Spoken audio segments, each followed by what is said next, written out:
dua panggung ya, panggung publik sama panggung privat. Panggung publiknya paling baik PKS segera mengumumkan capres-cawapresnya. Ya. Tapi panggung privatnya ada 3 tantangannya. Tantangan yang pertama tentu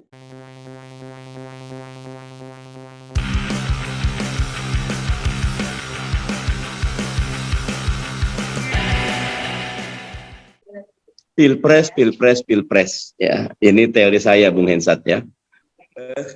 Buy one get three, Holid. Kalau benar pilpresnya, pileknya akan naik dan pilkadanya seperti durian runtuh ya. Kenapa? Karena orang lebih perhatian kepada pilpres. Karena tidak ada revisi Undang-Undang 7 2017 tentang pemilu. Jadi kalau mau diproyeksikan aturan mainnya, termasuk tidak ada debat antar caleg, tidak ada debat antar partai, yang ada debat antar capres, cawapres atau pasangan gitu, Ndri ya. Jadi memang panggungnya itu habis diserap oleh pilpres ya.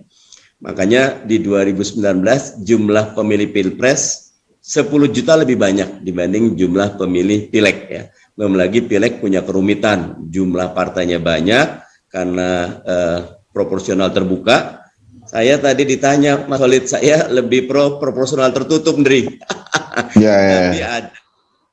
ada saya sebutnya kompetisi internal yang merit system, di mana ada kader atau anggota bisa memilih sehingga ada engagement yang baik gitu loh.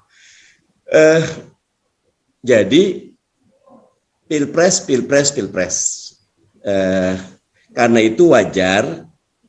Satu lagi, Ndri, presiden itu nanti akan dilantik 20 Oktober 2024. Pilkadanya kalau nggak diubah ya, sampai sekarang kesepakatannya tetap 27 November 2024. Cuma 5 pekan sesudah pelantikan, biasanya masih ada euforia itu. Masih ada bulan madu. Jadi kalau capres yang mau kampanye untuk partai pendukung atau pilpres kemarin, maka insya Allah di pilkada pun partai atau kepala daerah usungan partai pengusung capres itu akan mendapatkan banyak simpati, sehingga pilpresnya menang, pileknya naik, pilkadanya menang. Nah, itu buy one get three. Sehingga saya termasuk pendukung DRI yang cepat-cepat PKS mengumumkan capres dan cawapresnya. Itu yang pertama. Yang kedua, bagaimanapun publik memang musim semi datangnya lebih awal ya. Pendaftaran itu September akhir 2023 gitu. Jadi masih 11 bulan lagi, Mas Holid itu loh. Tapi publik sudah nggak sabar dan nggak tahan karena banyak hal memang. Karena kondisi yang makin berat ya. Ada Kapolda yang kena tangkap karena narkoba luar biasa itu, Ndri, itu loh. Belum lagi kasus sebelumnya tembak-tembakan itu. Jadi memang diharapkan musim semi atau angin perubahan datang lebih cepat dan itu wajar. Nah, karena itu ekspektasi publik ini harus mendapat penjelasan, Mas Walid. Acara malam ini dalam rangka tadi ya, karena nyuwun saya buat semua leaders dan calon leaders yang selalu hadir di Industri Leaders Talk, ada 2 panggung ya, panggung publik sama panggung privat. Panggung publiknya paling baik PKS segera mengumumkan capres-cawapresnya ya.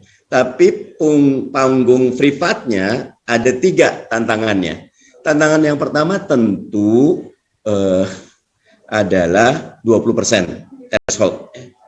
Kalau PKS seperti Nasdem mengumumkan juga bisa ya, tetapi siapapun baik itu Pak Prabowo, Nasdem dengan Mas Anies, kemudian KIB malah belum ada itu loh. Ketika mengumumkan, kecuali PDIP ya, karena sudah punya golden ticket, semuanya belum bisa dikatakan secure ya, kecuali langsung ada fakta penandatanganan bersama yang itu pun masih bisa berubah di akhir, bahwa ada gabungan partai yang memenuhi threshold 20% nih. PKS sudah berjuang untuk judicial review tapi belum berhasil, mudah-mudahan akan dilanjutkan oleh yang lain. Jadi 20%. Nah, untuk 20% ini yang terdekat, nanti Mas Khalid lebih banyak nih berinteraksi. PKS, Nasdem, Demokrat. Itu pun belum tentu mudah, karena poin keduanya capres-cawapres. Tentu saya pribadi, Mas Khalid, menghargai ketika teman-teman Demokrat mengajukan Mas AHY, ya, karena that what the party is for, ya, bahwa kadernya sendiri yang harus diajukan. Seperti saya sangat berharap Kang Aher kah, Pak Soebul Iman kah, itu bisa maju untuk mendampingi Mas Anies sebagai cawapres. Permintaan itu permintaan yang wajar, bahkan benar, ya, Mas Aldi. Kenapa? Karena yaitu pertanggungjawaban publik bahwa partai kita mampu melakukan pengkaderan. Tetapi harus ada kerendahan hatian di poin nomor 2 ini. Ya, 1, 20%, yang kedua, pasangan capres-cawapres yang diajukan harus punya hitung-hitungan yang agak kokoh untuk menang. Karena maju untuk sekedar maju bukan opsi, maju untuk menang. Karena itu Mas Khalid, nanti Mas Henry, kalau saya selalu teriak, Mas Anies cocoknya dengan Bu Khofifah.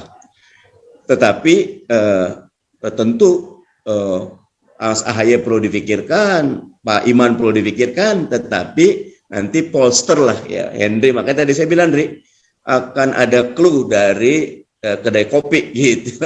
polster ya. Karena at the end suara publik ada hukum sentimen publik. Yang ketiga tentu pikiran saya, Mas Aldi, dikaitkan dengan panggung privat ini adalah saya sih sangat berharap ketika 20% sudah, capres-cawapres sudah, ada program kerjanya. Ini sangat sesuai sama Mas Khalid, ya. Politik gagasan, mau ngapain capres-cawapres kita? Berapa pertumbuhan ekonominya? Gimana penataan demokrasinya? Gimana penataan sumber daya alam kita? Gimana roadmap SDM kita? Nah, yang keempat tentu line up kabinet. Sangat menarik kalau punya line up kabinet. Kalau saya bahkan agak ini, Mas Khalid, revolusioner. Walaupun ada undang-undang kementerian yang 34 KL, kita bisa ngubah kok, ya. Kebanyakan menteri dan kementerian itu justru sangat bertentangan dengan reformasi birokrasi, ya. Miskin struktur kayak fungsi. Mestinya 15-20 kementerian cukup, semua digabung, fokusnya adalah bagaimana delivery-nya. Jangan sampai kayak Pak Jokowi teriak-teriak terus, teriak-teriak imigrasi, teriak-teriak bisnis as usual, tapi nggak ada yang berubah. Karena yang salah buat saya, jumlah menterinya kebanyakan, belum aturan BPK, aturan kepolisian, aturan kejaksaan, aturan KPK yang membuat akhirnya orang-orang inovatif tuh ya udah kerja biasa aja gitu. Karena punya ide, punya gagasan kayak kemarin salah satu narsum kita Bang Aldi Padahlan Iskan. Bagus sekali itu kan, kesalahannya bukan kesalahan de facto, gitu. Nggak ada korupsi ya setahu saya. Tapi lebih kepada ya prosedur, dan itu repot kalau prosedur. Everything rises and falls on leadership. Nah, dengan panggung privat yang seperti ini, pandangan saya publik mesti dibuka, dikasih tahu, Mas Khalid. Ya, kita pengen cepat, tetapi pepatah alon-alon asal kelakon, ya, kalau Jokowi bilang ojo ke susu, dalam hal ini benar. Nah, tetapi ada penjelasan publiknya. Ada rasionalitas publiknya. Terakhir yang ketiga, kalau buat saya, berkembang dua mazhab, Bang Haldi. Satu mazhab konspiratif, Mas Anies akan ditetapkan sebagai tersangka di KPK, Nasdem atau PKS nanti akan ditarget segala macam. Segala hal bisa, tapi saya tidak termasuk yang percaya dengan mazhab konspirasi. Saya adalah mazhab rasional yang pasti tidak boleh dikalahkan yang tidak pasti. Yang tetap tidak boleh dikalahkan yang tidak tetap. Yang pastinya adalah kita harus mengajukan capres-cawapres. Karena itu jangan nunggu Anies ditetapkan sebagai tersangka. Nggak harus. Gitu loh. Justru kita panggil langsung Mas Anies, ya Mas, ini ada data ini, apa jawaban sampean? Ketika jawabannya udah confirm rapi, ya udah. Faida azamta fatawakal ala Allah. Ya tentu syuro, majelis syuro yang akan menentukan. Jadi buat semua teman-teman leaders dan calon leaders, ruang publik dan ruang privat ini harus dekat panggungnya, harus dekat fakta dan kenyataannya sehingga akan didapatkan hasil yang terbaik. Tetapi memang pendapat saya pribadi Mas Solid, kalau Mas Anies maju dan PKS tidak dukung Mas Anies, buat saya agak aneh dan berbahaya buat PKS. Itu sebagai pengantarnya.